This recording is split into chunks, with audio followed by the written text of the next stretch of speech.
You ever wake up already tired? Like you've lived 3 lives before 9 a.m. and haven't even had caffeine yet? Yeah, you're not alone. You've just been promoted to the COO of your family, your inbox, and everyone else's freaking emotions. You didn't dream it up, and you're definitely not lazy. You're carrying what I like to call the invisible load. That mental, emotional, logistical circus that keeps life moving.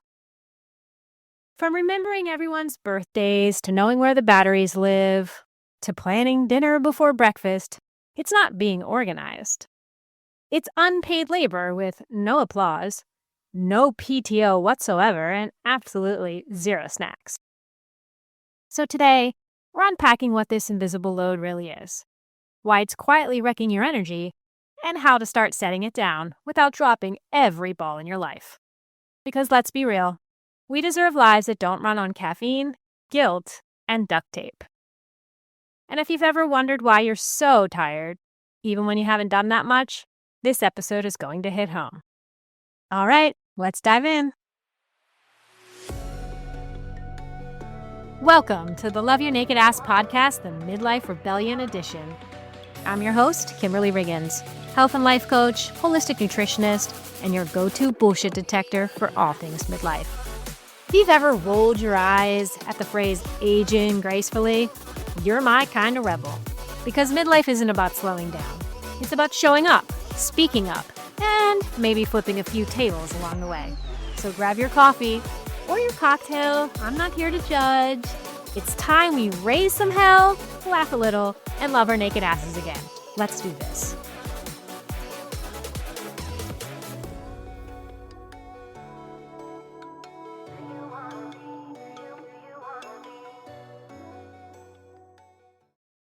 All right. Let's be honest. The invisible load isn't just an idea. It's a full-time job we didn't apply for.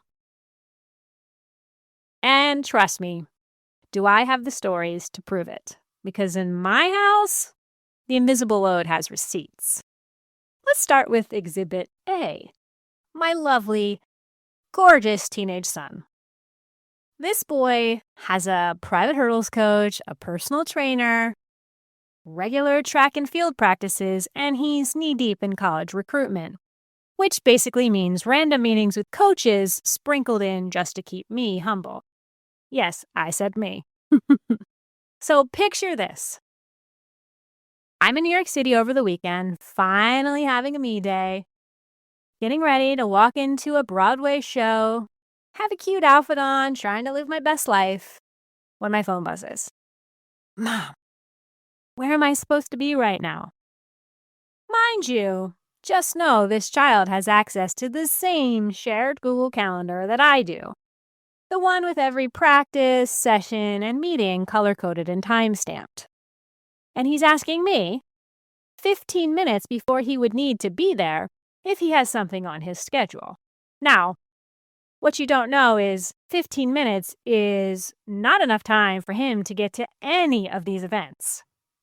So here I am, standing on a Manhattan sidewalk, pulling up the calendar I built for him, double-checking again if it's hurdles, weights, or rest day, while he's sitting comfortably at home, probably in front of his TV, with his gaming system with the same damn calendar right in his pocket. Apparently, I'm not just mom.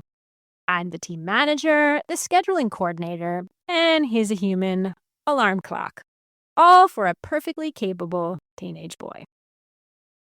Now, if that wasn't enough, let me give you Exhibit B, my husband. I love him, bless him truly. He goes to the eye doctor a couple weeks ago and comes home absolutely certain he wears daily contacts. Spoiler, he doesn't. He wears monthlies. He's always worn monthlies. So now he's standing there, frustrated of course, because he has to pay more for new contact lenses, and somehow this is my fault. Now, apparently, I should have been at the appointment to verify what's been printed on his prescription for the last 10 years. So I just started laughing because, one, I've been here before, and two, I'm not fixing this.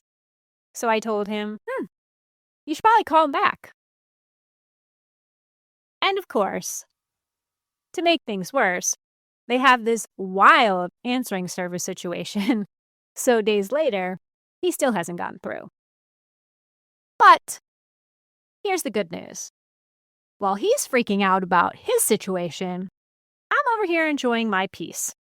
Because for once, the invisible load stayed right where it belonged. But here's the thing.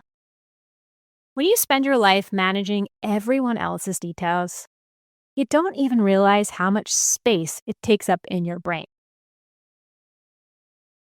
Fast forward to me in line at Starbucks a couple days ago. Here I am thinking I'm just waiting for caffeine, but no. In my brain, it's a full-on juggling act. I'm thinking about groceries, deadlines. What's the upcoming official college visit itinerary we still haven't received? Oh crap, what's for dinner? And oh, that's right, where are the sneakers that I ordered 3 weeks ago that my son needs? And then it hit me. I wasn't holding a latte. I was holding a meltdown. If this is you, congratulations, you're officially running the mental load Olympics. It's called decision fatigue.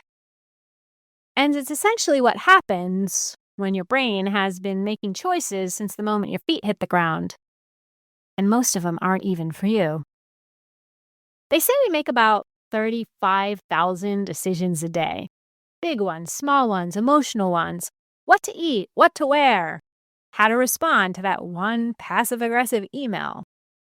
And every single one drains just a little bit of your energy. So when you find yourself staring blankly at the detergent aisle like you're solving world peace, yeah, that's the indecision. That's your brain waving a white flag. So here's your first sanity-saving step. It's time to offload those micro decisions.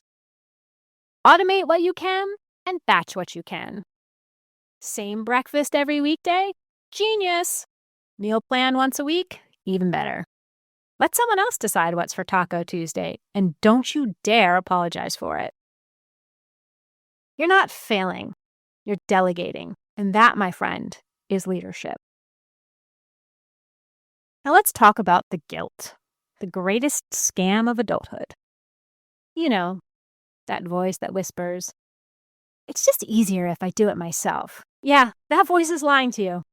It's the same one that told you bangs were a good idea 10 years ago. Letting go doesn't mean things fall apart. It just means people around you finally have to learn to show up. So here's your challenge.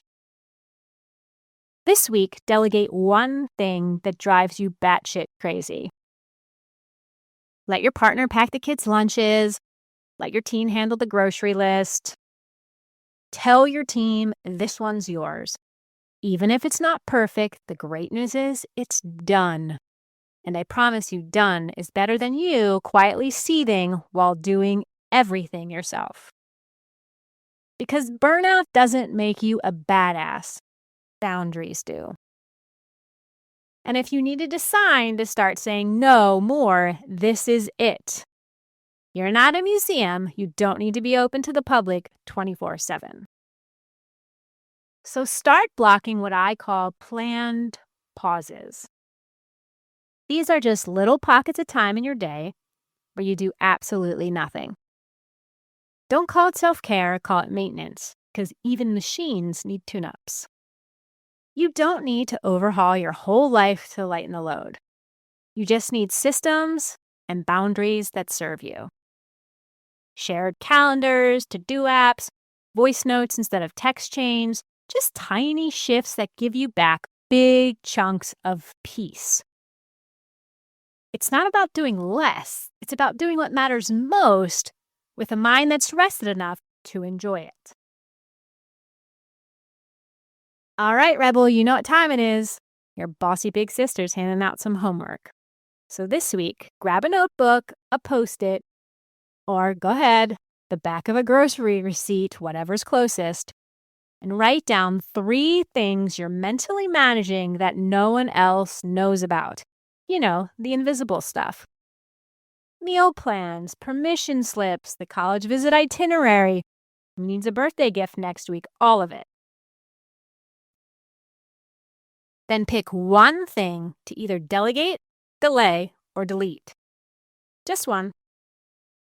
And when that little guilt voice pops up, the one that says, "You should just do it yourself," take a deep breath and say out loud, "I don't have to carry this alone." Because you don't, and you were never meant to. And if you're feeling super brave, tag me and tell me what you let go of this week. Seriously, I want to celebrate the exact moment you put something down and felt that weight lift, even if it was just for a little. That moment right there, that feeling of that weight being lifted, that's what freedom feels like. Okay, before you go, Rebel, here's your sneak peek at next week. We're talking resolutions, or rather the lies they tell us. Episode 4 is our holiday special. Before you make resolutions, let's get real about midlife. If you're over the new you, new year nonsense, I know I am, and ready for something that actually sticks, this one's your pep talk with a pulse. We're ditching perfection, rewriting the rules, and stepping into the new year like the bold, untamed woman you are. So grab your coffee, your sass, and maybe your sparkly pants. It is the holidays after all, because this one's going to be short, snarky, and so freeing. Hit follow so you don't miss it. And hey, take that invisible load off your shoulders this week. You've earned the rest.